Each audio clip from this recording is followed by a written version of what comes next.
Yo, so I just saw the craziest thing is a video. I'm gonna have to split it in two parts because I really want to do a reaction to the second half of it. But the first part of it, I'm gonna try to speedball the story to get to the point. So the guy I think it was a TikTok video. Guy goes in and says he was with a chick. I guess they had some kids or whatever. She gets a tax return. She buys a house. They move into the house. He thinks everything is cool. So then he says she starts getting blown up on FaceTime. Somebody trying to FaceTime her over and over and over and over and over again. And under the name Pizza Hut. Come to find out, it's a dude. He confronts her about it like, yo, what is this Pizza Hut thing that keeps messaging you over and over again? What is this? She snaps. Why you questioning me? Why you this? Why you that? You know what? You can get out. Puts homie out. Okay? So apparently, before this happened though, she had been mentioning that she couldn't afford the bills. He knew this. So he said for 6 months, he just kept checking the registry or whatever, watching the status of the house, knowing that she couldn't afford to pay the taxes on it. Soon as the house went into foreclosure, he hopped in, paid the taxes, grabbed the deed, told her she had to get out. She didn't believe him because, of course, she thinking, I can do whatever I want, whatever. Time comes for her to move out. He said he showed up with the sheriff and the deed and the movers, eviction notice and everything, and was like, bounce her out of here. Say the movers go and see that his kids and go, well, do you want us to take everything out? He looks at the kids, go, what you want to do? You want to stay with me or you want to go with mom? They say they want to go with mom. He said, everybody going. Now, in the second half is people arguing about this because it's like a podcast or something, and the lady on the podcast is fully trying to defend the woman and shame the guy. I will cover that later. For now, I'm just saying, people, this is what happens when you play checkers against a person that's playing chess.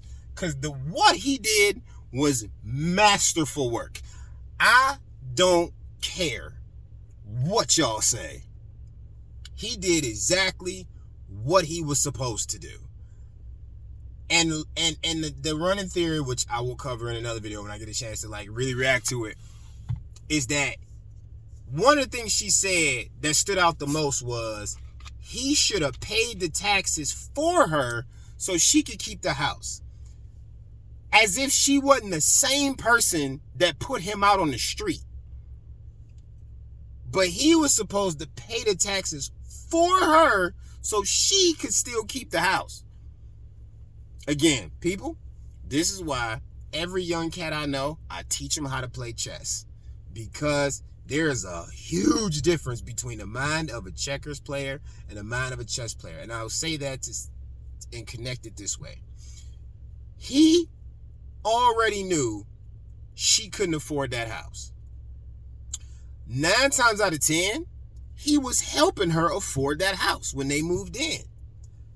9 times out of 10, she shouldn't have had no business getting it, but she had that lump sum of money from her taxes.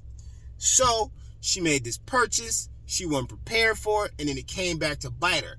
And it sounds like he was just more financially aware, and he just did the long game. And fellas, that's what I encourage you always to do. Long game always gonna beat you in the short. Every single time.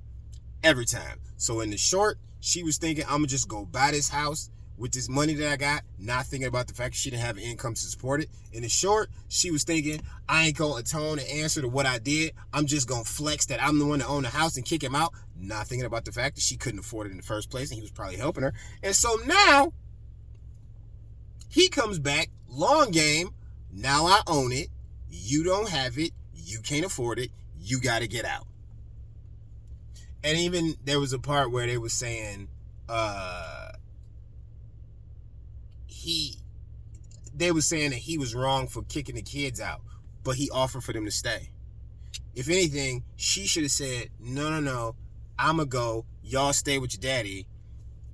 So that she let him go. She was just as complicit. So again, chess versus checkers.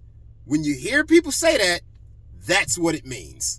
There's a huge difference between doing something in the moment and then thinking it all the way out and planning accordingly like this dude did. And I don't care what anybody says. I think it's amazing.